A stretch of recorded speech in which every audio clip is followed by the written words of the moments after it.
I'm Daniel. Last summer, my wife Claire and I packed up our kids and moved into an old cabin she inherited from her father. It sat deep in the forest, 70 miles from the nearest town. No power lines, no water hookups. We had a generator for lights, and a well for water. Claire thought it would be good for us. A clean break, a quieter life. Our son Ethan was 10. Our daughter Sophie turned 8 just after we arrived. At first, they loved it here, running wild between the trees, laughing, exploring. The cabin needed work. I handled the outside, fixing the roof, clearing brush. Claire made the inside livable. Paint, shelves, the kitchen. We homeschooled the kids. School was too far.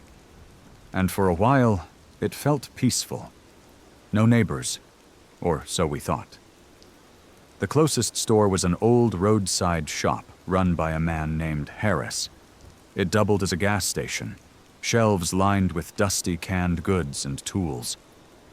One day, as I was paying for some wire, Harris gave me a look and said, "Watch out for drifters.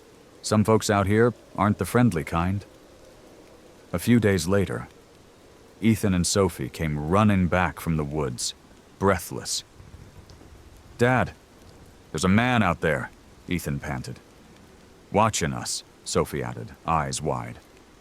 I walked out with them, checked the area. Nothing. No tracks, no movement. Still, I told them to stay closer to the cabin. That week, the generator sputtered and died after dark. I went out with a flashlight. The fuel cap was loose. Gas had spilled across the dirt. I fixed it. But the thought stuck in my head. That didn't happen by accident. That night, I sat by the window, listening. The woods were still. But the feeling of being watched wouldn't leave me. When I mentioned it to Harris the next morning, he frowned. "Could be Blake," he said. "Lives a couple miles in, keeps to himself.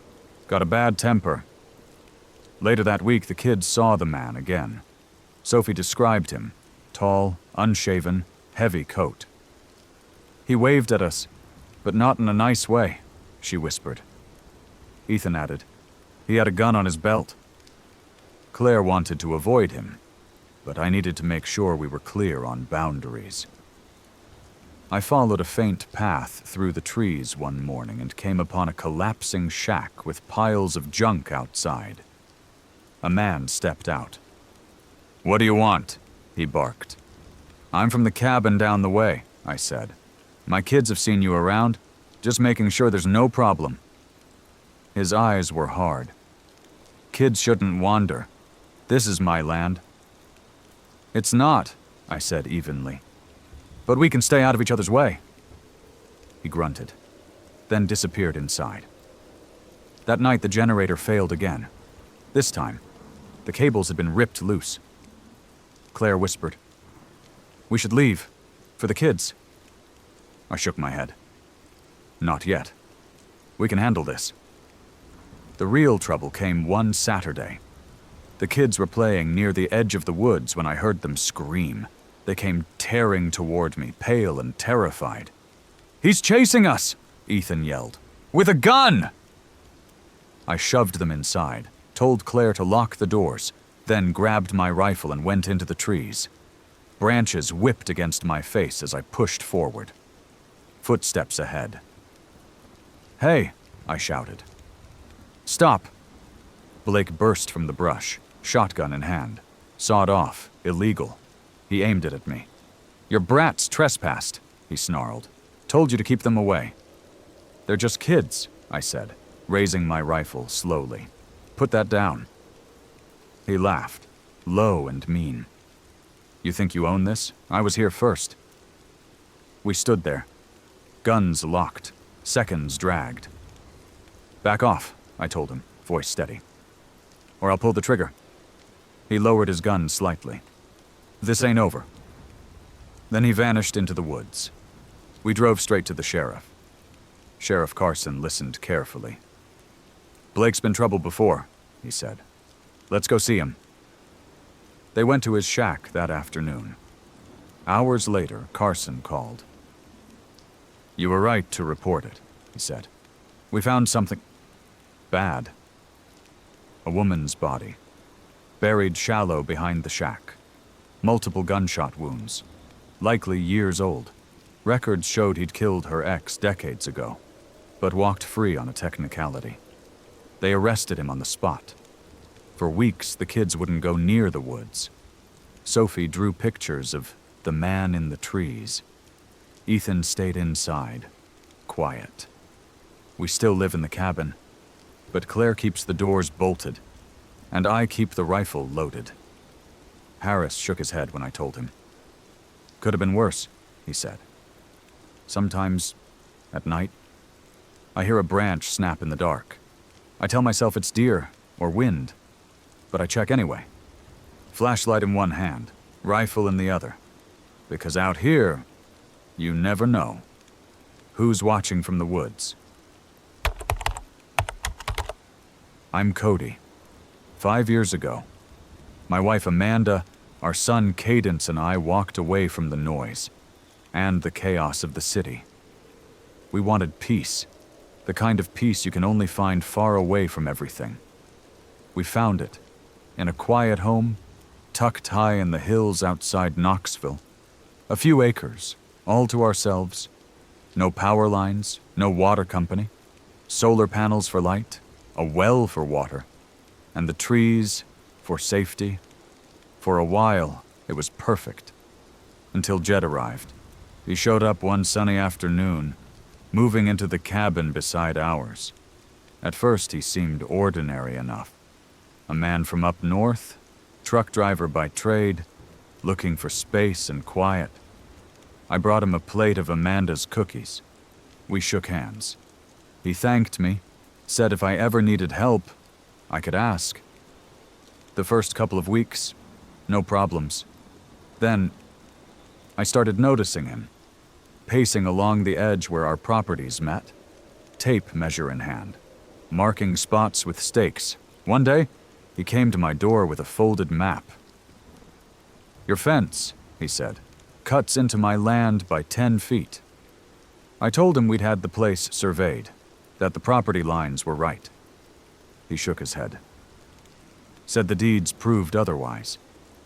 We kept it polite, at first. But then, my boundary stakes were pulled up. His were pushed further into my yard. A county surveyor confirmed we were in the right. Jed stood on his porch, arms crossed, watching. When the man left, Jed stormed over. "That guy's wrong," he snapped. "It's official," I told him. "Drop it." He just stared. This ain't over. From that day on, the peace began to rot. I'd catch him, watching our house from his window. Sometimes with binoculars. His truck would idle near our driveway at night. Lights off. Amanda grew uneasy. "Cody," she whispered one evening. "He's watching us." I tried talking to him. It made him worse. Suddenly, our chickens were too loud. Cadence playing outside bothered him. One day, my boy was riding his bike near the shared drive when Jed barked. "Stay off my side," I warned him. "Leave my son alone." Jed smirked. "Teach him boundaries." It built slowly, like rust, eating through metal. Loud music late at night, aimed at our house. Trash tossed over the line. Footprints around our well. And then, the shadow at the chicken coop. I grabbed my flashlight, found Jed there, shining his own light inside. "Heard noises," he said. "Thought it was coyotes." "You're on my property," I told him. "Lines are blurry," he muttered, walking away. Laughing. Neighbors down the hill had trouble too. Complaints about the road, false calls to the cops. I set up cameras, caught him moving my stakes again, showed it to the sheriff. They warned him, but he denied it. Then, the sign. After he called me a hillbilly, I painted Hillbilly Holler on a board, hung it by our gate. Thought it might be funny. It wasn't.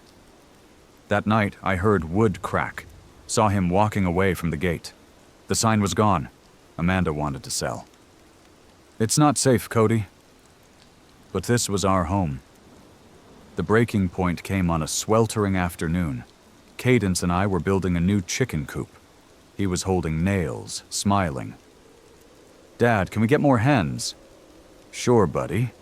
Jed's truck roared up the driveway. He jumped out, face red, charging toward us. You think you're funny with that sign? Jed, calm down, I said. He shoved me hard. I hit the ground. You will die, he hissed. Before I could stand, he grabbed my mattock, that heavy, sharp-edged pick, and swung it down. Pain exploded through my face. My ear tore. My teeth cracked. I screamed, rolled away, blood pouring. Cadence ran inside crying for Amanda. She called the cops. Jed stood there, breathing hard, then dropped the tool and sped off. At the hospital, the doctor stitched me up. An inch closer, one said, and it would have been worse. Jed was arrested the next day, charged with attempted murder. He claimed self-defense. But my camera caught it all. The shove, the threat, the swing. Neighbors testified to his temper. Still, the charges dropped to something lesser. He sold the cabin and left. We stayed. But now, I check every lock before bed, scan the trees for movement. Cadence wakes from nightmares asking if Jed is back. Amanda jumps at the sound of any truck. Living off the grid, you think you're free. But one bad neighbor can turn your sanctuary into a prison. And even now, with him gone, sometimes I still feel his eyes.